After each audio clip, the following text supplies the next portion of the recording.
Study IQ IAS, अब तैयारी हुई अफोर्डेबल।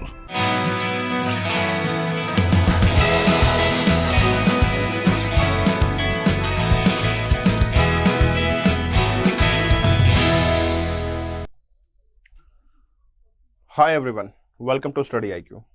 आज का जो टॉपिक ऑफ डिस्कशन है वो काफ़ी इंपॉर्टेंट रहने वाला है।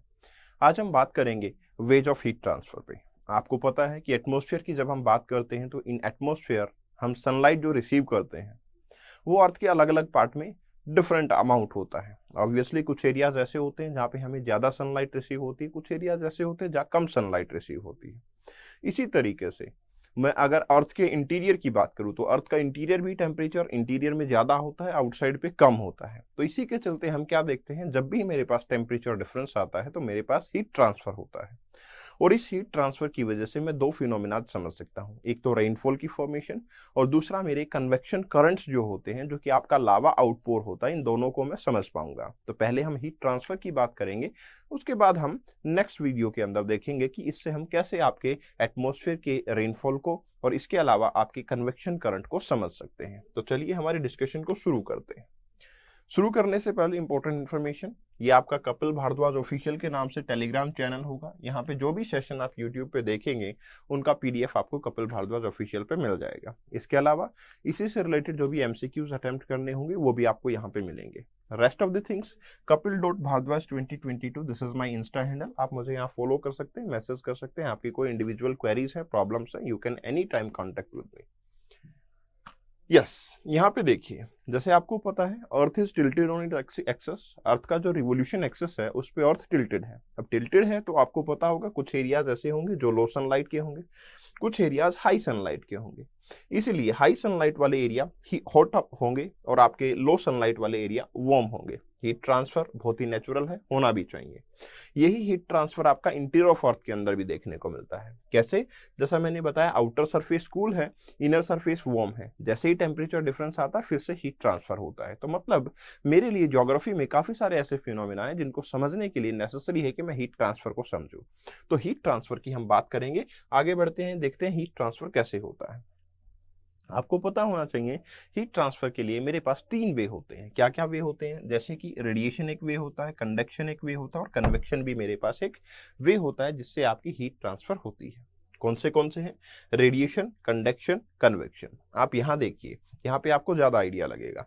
आपको मैं एक एग्जाम्पल के थ्रू बताता हूँ। देखिए क्या होगा, जैसे ही आपने एक यूटेंसिल किसी भी बर्तन के अंदर लेट्स से पानी लिया और पानी को आप गर्म करना चाह रहे हो, तो उसमें क्या होगा, आप थोड़ी देर बर्तन को अगर गैस पे रखेंगे तो व्हाट यू विल फाउंड, आपको पता लगेगा बर्तन के साथ साथ उसका हैंडल भी गर्म हो गया है। जब ऐसा होता है तो वो प्रोसीजर आपका कंडक्शन कहलाता है। ठीक है, मतलब यहाँ पे क्या हुआ, कंडक्शन हुआ है। वो थोड़ी देर में मैं बताऊंगा कि इसको मैंने कंडक्शन क्यों बोला है। दूसरा, आपने देखा होगा वाटर मॉलिक्यूल धीरे धीरे क्या होंगे, आपका वाटर मॉलिक्यूल जो है ऊपर की तरफ मूव करते हैं। जैसे जैसे पानी गर्म होता जाएगा छोटे छोटे वाटर मॉलिक्यूल ऊपर की तरफ मूव करेंगे। ये जो मूवमेंट वाटर मॉलिक्यूल का हो रहा है गर्म होने के बाद, ये होता है कन्वेक्शन।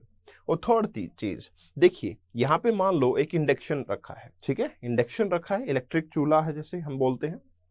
वहां पे क्या होता है, ऐसी फ्लेम तो नजर नहीं आती मुझे, लेकिन वहां से रेडिएशंस निकलती हैं और आपके वाटर को गर्म करती हैं। तो ये वाला जो पोर्शन हो गया, रेडिएशन हो गया है। अब हम समझते हैं कि एग्जैक्टली ये रेडिएशन, कंडक्शन, कन्वेक्शन मुझे कैसे समझ आएंगे। आगे बढ़ने से पहले एक इंपॉर्टेंट इन्फॉर्मेशन पे आपका फोकस करना चाहूंगा। 11 जुलाई से आपका study IQ live foundation morning batch start हो रहा है। कब से होगा? 11 जुलाई से। मॉर्निंग 8 AM से आपकी क्लासेस रहेंगी। तो जो मॉर्निंग पर्सन है उनके लिए काफी बेनिफिशियल होने वाला है। और ऑब्वियसली अगर आप अपने दिन की शुरुआत अच्छी करते हैं तो पूरा दिन अच्छा जाएगा, और दिन से ही आपके मंथ बनते हैं, ईयर बनते हैं और लाइफ बनती है। वो लाइफ ऑटोमेटिकली एक पॉजिटिव राह पे चल पाएगी। अच्छी बात यह है कि ज्योग्राफी से ही आपका क्या हो रहा है, कोर्स जो है वो शुरू होगा ज्योग्राफी से। और ज्योग्राफी से जब आपका कोर्स शुरू होता है तो व्हाट यू विल फाउंड, आपको पता लगेगा कि NCERT की 8 AM से अभी भी आपको डिस्कशन जा रही है यूट्यूब पे डेली।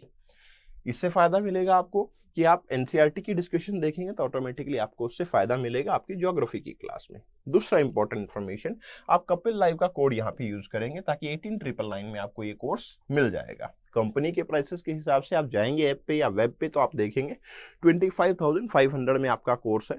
कपिल लाइव का कोड यूज करके 18999 में आप उसको सब्सक्राइब कर सकते हैं। चलिए हमारे टॉपिक की तरफ आगे बढ़ते हैं। यस, कंडक्शन एग्जाम्पल से समझते हैं, फिर ज्यादा समझ आएगा। लेट्स से ये एक टीचर हैं जिनको एक पेन, लेट्स से मेरे पास एक पेन है और मैं उस स्टूडेंट को, लास्ट कॉर्नर वाले स्टूडेंट को ट्रांसफर करना चाहता हूं। मेरे पास क्या मेथड है, कैसे मैं ट्रांसफर कर सकता हूं? मेरे पास सबसे पहला मेथड तो ये आता है कि क्योंकि ये क्लास क्या है, बहुत डेंस है, काफी सारे बच्चे बैठे हुए हैं, तो वहां तक जाना मेरे लिए इम्पॉसिबल है। तो मेरे लिए अच्छा होगा कि मैं इस स्टूडेंट को दूंगा, ये इसको देगा, ये इसको देगा, इस तरीके से चलते चलते क्या होगा, पेन लास्ट में पहुंच जाएगा। सिंपल है। ऐसा होगा कब? होगा तभी जब बच्चे एक दूसरे के पास बैठे होंगे, मतलब डेंस होगा। डेंस क्या होता है? सॉलिड। सॉलिड जो चीज होती है वो डेंस होती है। तो यहाँ पे भी डेंस होना बहुत जरूरी है, तभी तो बच्चे ट्रांसफर कर पाएंगे। अगर बीच में बच्चे होंगे ही नहीं तो कैसे एक दूसरे को ट्रांसफर करेंगे? अब यहाँ पे एक चीज लेना, ये जो पेन है ये मेरी एनर्जी है, हीट एनर्जी जो मुझे ट्रांसफर करनी है, और ये है पार्टिकल। ठीक है, तो यहाँ पे पार्टिकल तो अपने पोजीशन से नहीं हिल रहे थे, वो तो सेम पोजीशन पे बैठे हैं, लेकिन एनर्जी ट्रांसफर हो गई है।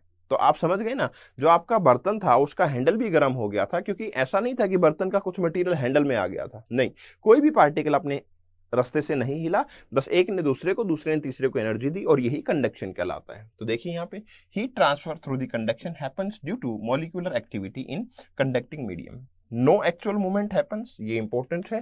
क्या होगा? डेंसर मटेरियल में ऐसा कुछ होना की पॉसिबिलिटी है। ठीक है, डेंसर मटेरियल में ही ऐसा कुछ होने की पॉसिबिलिटी होगी। तो आप समझ गए होंगे, कंडक्शन का मतलब होता है कि हीट ट्रांसफर होना, बट पार्टिकल का मूवमेंट नहीं होना। एक टीचर जब पेन ट्रांसफर करेगा तो स्टूडेंट को देगा, एक दूसरे को देते हुए वो इस तरीके से लास्ट में अपना एनर्जी को पहुंचा देंगे। दूसरा, कन्वेक्शन। कन्वेक्शन क्या होगा? अब मीडियम जो है थोड़ा सा, स्टूडेंट बीच में से चले गए, अब मैं क्या करूंगा?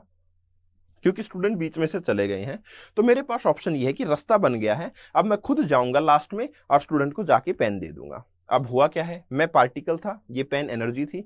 अब की बार पार्टिकल खुद मूव कर रहा है एनर्जी के साथ में। आपने देखा था ना, जब वाटर को गर्म कर रहे थे तो जब पानी गर्म होना शुरू हुआ तो आपने देखा कि वाटर मॉलिक्यूल ऊपर की तरफ मूव कर रहे थे। क्यों? क्योंकि एनर्जी के साथ वाटर मॉलिक्यूल भी मूव करते हैं। तो वाटर मॉलिक्यूल मैं था, एनर्जी ये थी, मैंने मूवमेंट किया। और ये कब होगा? ये होगा तब जब लेस डेंस मीडियम होगा। लेकिन मीडियम होना जरूरी है, मैं कह रहा हूं लेस डेंस, मतलब सॉलिड नहीं है, ये लिक्विड हो सकता है या गैसियस हो सकता है, लेकिन मीडियम होना जरूरी है। तो यहाँ पे convection is the transfer of heat energy by actual transfer of matter, मतलब मैटर भी ट्रांसफर होता है। मैं खुद भी गया ना चल के, तभी तो पेन को ट्रांसफर किया। तो एनर्जी का ट्रांसफर मैटर के ट्रांसफर के साथ में, या सब्सटेंस के वन प्लेस से अनदर प्लेस पे जाने पे ट्रांसफर जो होता है वो कन्वेक्शन कहलाएगा। जैसे कि हीट ट्रांसफर कब होता है? आपका cells in the boiling pot of water, पानी जब उबल रहा होता है तो नीचे से पानी ऊपर आता है ना। ऐसे जब आप दूध को गर्म कर रहे हो तो क्या होता है? एनर्जी ट्रांसफर ही तो करना चाहता है दूध, जिसकी वजह से दूध उफन जाता है। ठीक है, जो कि आपकी ट्रेजेडी, लाइफ की मोस्ट ऑफ द ट्रेजेडी होगी। जब भी आपके कोई भी किसी को बोलेगा ऐसे कि इसका ध्यान रखना गैस पे दूध निकल ना जाए, वो 100% निकलता ही है। आपका कसूर नहीं है, वो आपका कन्वेक्शन है। नेक्स्ट, जैसे कि हीट इंटीरियर से ट्रांसफर होती है। लावा बाहर क्यों आता है? क्योंकि अर्थ के इंटीरियर में क्या है? आपको भी पढ़ा होगा, आप सब लोगों ने पढ़ा है, अर्थ के इंटीरियर में लिक्विड है। अब लिक्विड है तो मतलब मीडियम क्या हो गया? थोड़ा सा रेयर मीडियम है। तो इसके बाद में क्या होगा? जब रेयर मीडियम है तो ऑटोमेटिकली मॉलिक्यूल्स जो है ऊपर की तरफ मूव करेंगे हीट ट्रांसफर करने के लिए, जैसा कि मैं खुद चल के गया था ये पेन को ट्रांसफर करने के लिए। तो इसीलिए हमारे पास क्या होता है? आपका वोल्केनिज्म, लावा जो है आउटपोर होता है हीट ऑफ द इंटीरियर को ट्रांसफर करने के लिए। इसके अलावा तीसरा पोर्शन मेरे पास होता है रेडिएशन। आप लोगों को पता होगा, जब सन की लाइट अर्थ तक पहुंचती है तो क्या बीच में कोई मीडियम है? नहीं, हमारे पास कोई मीडियम नहीं है। हमें पता है स्पेस के अंदर तो गैसेस भी नहीं है, कुछ भी नहीं है, तो फिर किस फॉर्म में होगा? तो मतलब क्या हुआ? जब बीच में कुछ भी नहीं होता, लेट्स से एक स्टूडेंट है, सामने टीचर है, अब उसके पास क्या ऑप्शन है? ऑप्शंस ये हैं कि मैं ये पेन सीधा फेंकूंगा और वो बच्चा कैच कर लेगा, बात खत्म। मतलब पार्टिकल का मूवमेंट नहीं हुआ, आपकी बात सिर्फ थ्रो हुआ है। तो आपके दिमाग में ये आ रहा होगा, सर ये तो हम तब भी कर सकते थे भाई, जब क्लास फुल थी या थोड़ी सी लेस डेंस थी तब भी तो आप पेन को फेंक सकते थे ना। तो देखिए, ऐसा मैं नहीं कर सकता था, कारण उसका, मैं एनर्जी को ट्रांसफर करना चाहता हूं एक मेरे सोर्स से डेस्टिनेशन तक। बीच में काफी सारे पार्टिकल थे। आपको भी पता है इंडिया में हर कोई तो क्रिकेटर बनना चाहता है। अगर मैं बीच में उस टाइम पे फेंकता तो मेरे को प्रोबेबिलिटी बहुत ज्यादा ये लग रही थी कि कोई ना कोई बच्चा बीच में इसको पकड़ लेगा, मतलब मेरी एनर्जी का लॉस हो जाएगा। जहां मैं ट्रांसफर करना चाह रहा था वहां ट्रांसफर नहीं होगा। इसलिए रेडिएशन तभी काम करती है जब आपका मीडियम बीच में वैक्यूम होगा, क्योंकि कोई भी बच्चा नहीं था टीचर और स्टूडेंट के बीच में, तो ये वैक्यूम हुआ, और वैक्यूम हुआ तो आपका मीडियम कन्वेक्शन के थ्रू, सॉरी रेडिएशन के थ्रू आपका क्या करेगा, हीट ट्रांसफर। तो यहाँ देखिए क्या होगा, radiation doesn't require medium. Radiation के लिए मुझे क्या चाहिए, मुझे कोई मीडियम की रिक्वायरमेंट नहीं है। पहले वाले में तो कंडक्शन में मुझे सॉलिड मीडियम चाहिए था, फिर मुझे लिक्विड मीडियम कन्वेक्शन में चाहिए था, या गैसियस हो सकता है, बट यहाँ पे मुझे किसी भी मीडियम की रिक्वायरमेंट नहीं होगी। Heat transfer from one body to another body without actual contact and movement in the medium.